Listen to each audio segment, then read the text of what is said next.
नदी में जादुई डॉल्स का पेड़। खुशी परी परी लोक में अपनी माँ के साथ रहती थी। वह दोनों बहुत ही ज्यादा गरीब थी। ना ही उनका अपना घर था और ना ही कोई काम। किसी तरह से उनके दिन मुश्किल से कट रहे थे, क्योंकि खुशी परी के पिताजी की उसके बचपन में ही मृत्यु हो गई थी। एक दिन उस घर की मालकिन वहाँ आती है। तेरी माँ कहाँ है? ओ मालकिन, माँ बाहर गई है। आप बैठिए ना, मैं आपके लिए पानी लेकर आती हूँ। मुझे कुछ नहीं चाहिए, मैं बस अपने घर का किराया लेने के लिए आई हूँ। किराया? पर मालकिन, अभी हमारे पास तो बिल्कुल भी पैसे नहीं है। आप चिंता मत कीजिए, हम जल्दी ही आपके पैसे दे देंगे। पूरे 6 महीने से यही बोल रही है। अब बस बहुत हो चुका, मुझे कुछ नहीं सुनना। ये सब तुम दोनों का नाटक जो है ना, बहुत हो चुका। अब तुम दोनों मेरे घर से निकल जाओ। अब तुम दोनों मेरे घर में नहीं रह सकती, समझी? अपनी माँ से कह देना कल मुझे किसी भी हाल में ये पूरा घर खाली मिलना चाहिए। और हाँ, पैसे तो मैं वसूल करके ही रहूंगी, समझ में आया? फिर शाम को माँ, अच्छा हुआ आप आ गई। घर की मालकिन आई थी और उन्होंने कहा है कि हम कल ही ये घर खाली कर दे। पर अब हम कहाँ रहेंगे? हमें किसी भी हाल में आज के आज ही इस घर को खाली करना होगा। न चाहते हुए भी उसकी माँ पूरा घर खाली कर देती है और खुशी परी के साथ वहाँ से निकल जाती है। वो देख, वो गुफा है ना, हम रात भर उसी गुफा में रहेंगे, फिर कल कुछ करना होगा। ठीक है माँ, पर मुझे प्यास लगी है, नहीं हम पानी साथ में लाए हैं। मैं एक काम करती हूँ, शायद आसपास थोड़ा पानी होगा, देखती हूँ, शायद पानी मिल जाए। अब यहीं रहिए। अच्छा हुआ, कम से कम पानी तो मिल गया। अब मैं एक काम करती हूँ, माँ के लिए भी थोड़ा पानी ले जाती हूँ। तभी उसे नदी में एक डॉल पड़ी हुई दिखाई देती है।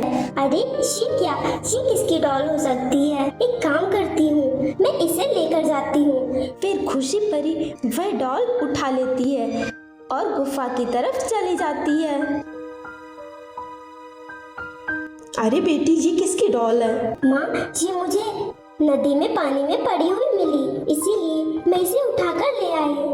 चल कोई बात नहीं, आज सोते हैं, काफी रात हो चुकी है। फिर वे दोनों सो जाती हैं। फिर जब उनकी आंख खुलती है तो वे देखती हैं कि वे दोनों उस गुफा की जगह एक बहुत ही बड़े घर में सो रही थी। दोनों को बहुत ही अजीब लगा। अरे ये कैसे हो सकता है, कुछ समझ नहीं आ रहा। तभी वे देखती है कि वही डॉल हवा में उड़ रही थी और बोल भी रही थी। मैंने ही अपनी जादुई शक्ति से तुम्हारे लिए उस गुफा की जगह ये घर बनाया है, क्योंकि मैं एक जादुई गुड़िया हूँ और सबकी मदद करती हूँ। इतना अच्छा घर पाकर वह दोनों बहुत ही ज्यादा खुश होती हैं। आपका बहुत बहुत धन्यवाद।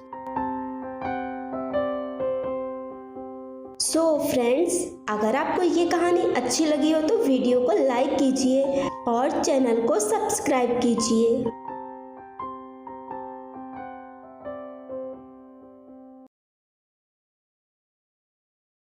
परी का जादुई केक। किसी परीलोक में 3 परियां रहती थी। उन परियों में से एक छोटी परी भी थी जिसका नाम भावना परी था। भावना परी का कद बहुत ही छोटा था, इसी वजह से बाकी 2 परियां भावना परी का मजाक बनाया करती थी। कुछ ही दिनों में भावना परी का बर्थडे आने वाला था। एक दिन भावना परी कहती है, मेरा बर्थडे आने वाला है, पर परीलोक में कोई नहीं है जो मेरा बर्थडे मना सके। मुझे लगता है मुझे मेरा बर्थडे भूल ही जाना चाहिए। पर एक बार साक्षी परी और मुस्कान परी से पूछ कर देखती हूँ, क्या पता वो दोनों मेरा बर्थडे मनाएं। भावना परी वहाँ से चली जाती है और साक्षी और मुस्कान परी के पास पहुँच जाती है। भावना परी बोली, कल मेरा बर्थडे है, क्या तुम लोग मेरा बर्थडे मनाओगे?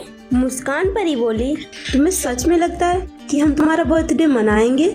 तुम पूरी की पूरी कार्टून हो, तुम्हें देख के बड़ा मजा आता है।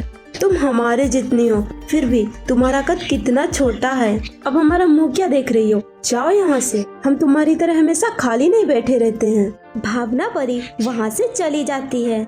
साक्षी परी बोली, तुमने भावना परी से इतने बुरे तरीके से क्यों बात की? मुस्कान परी कहती है, मैं तो बस मजाक कर रही थी।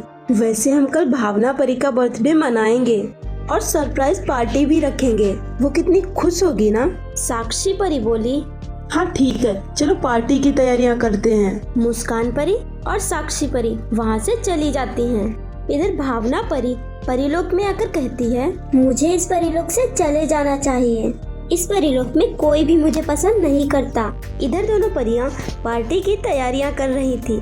मुस्कान परी बोली, साक्षी परी जल्दी करो, हमें भी केक भी बनाना है। हमारे पास टाइम बहुत ही कम है, जल्दी करो। साक्षी परी कहती है, ठीक है, मैं एक काम करती हूँ, मैं जाकर केक बनाती हूँ, तुम बाकी की तैयारियाँ करो। साक्षी परी वहाँ से चली जाती है। मुस्कान परी सजावट करने लगती है। जब साक्षी परी केक बनाने के लिए जा रही थी, तभी साक्षी परी ने देखा भावना परी कहीं जा रही थी। साक्षी परी बोली, भावना परी तुम कहाँ जा रही हो? भावना परी कहती है, मैं इस परीलोक को छोड़कर जा रही हूँ। इस परीलोक में कोई भी मुझे प्यार नहीं करता। अच्छा होगा कि मैं इस परीलोक से चली जाऊँ। साक्षी परी ने सोचा, मुझे भावना परी को रोकना ही होगा। एक काम करती हूँ। फिर भावना परी बोली, तुम कल चली जाना, सिर्फ आज रुक जाओ। साक्षी परी के काफी समझाने के बाद भावना परी कहती है, ठीक है, मैं कल चली जाऊंगी। भावना परी वहाँ से चली जाती है। साक्षी परी बोली, मुझे जल्दी ही ये बात मुस्कान परी को बतानी होगी। साक्षी परी मुस्कान परी के पास पहुँच जाती है और कहती है, मुस्कान परी हमें जल्दी करना होगा, भावना परी परीलोक छोड़कर जा रही है। मैंने किसी तरह आज के लिए उसे रोक लिया है। मुस्कान परी बोली, फिर तो हमें और भी जल्दी करना होगा। तुमने केक बना लिया? नहीं, अभी थोड़ी ही देर में बना लूंगी। साक्षी परी वहाँ से चली जाती है। कुछ ही घंटों बाद पार्टी की तैयारियां पूरी हो जाती हैं और केक भी तैयार हो जाता है। साक्षी परी बोली, मुस्कान परी तुम जाकर भावना परी को बुला कर लाओ। मुस्कान परी वहाँ से चली जाती है और भावना परी के पास पहुँच जाती है। वह कहती है, भावना परी मेरे साथ चलो। पर कहाँ? चलो तो फिर बताती हूँ। भावना परी मुस्कान परी के साथ चली जाती है और पार्टी में पहुँच जाती है। भावना परी इतनी सारी तैयारियां और केक देखकर कहती है, इतनी सारी तैयारियां किसके लिए हैं? ये सब तुम्हारे लिए हैं। भावना परी बहुत ही खुश हुई और उसने दोनों परियों को धन्यवाद दिया। फ्रेंड्स, अगर आपको ये कहानी अच्छी लगी तो वीडियो को लाइक कीजिए और चैनल को सब्सक्राइब कीजिए।